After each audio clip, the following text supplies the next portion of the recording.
السلام علیکم دوستو، ویڈیو دیکھنے سے پہلے ہمارے چینل کو سبسکرائب کریں۔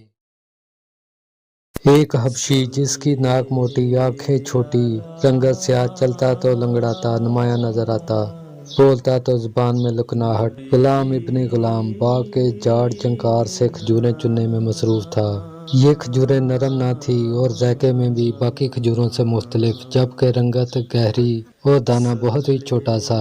جولی میں آئی کھجوریں اس باغ کا آخری پھل تھا۔ وہ شہر میں انہیں فروخت کرنے کا ارادہ رکھتا تھا، مگر کوئی ان کھجوروں کا طلبگار نہ تھا۔ اسی اثنا میں ایک آواز آئی، اے بلال، یہ کھجوریں تو تجھ سے بھی کالی ہیں اور تجھ سے بھی خشک ہیں۔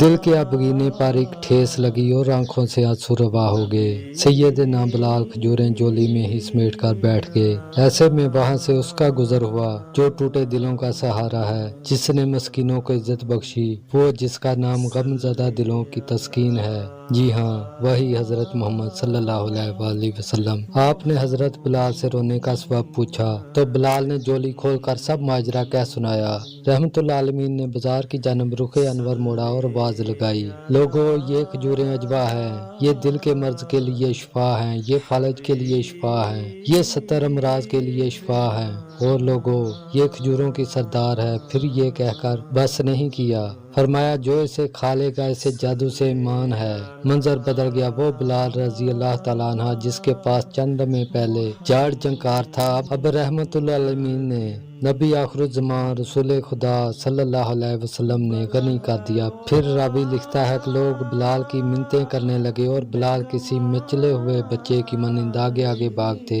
تاریخ گواہ ہے، وہ جسے کبھی دنیا جاڑ جنکار سمجھ رہی تھی، بلال رضی اللہ تعالیٰ عنہ کی جولی میں آ کر، اور نبی صلی اللہ علیہ وسلم کی زبان مبارکہ صدقہ آج بھی کھجوروں کی سردار ہے۔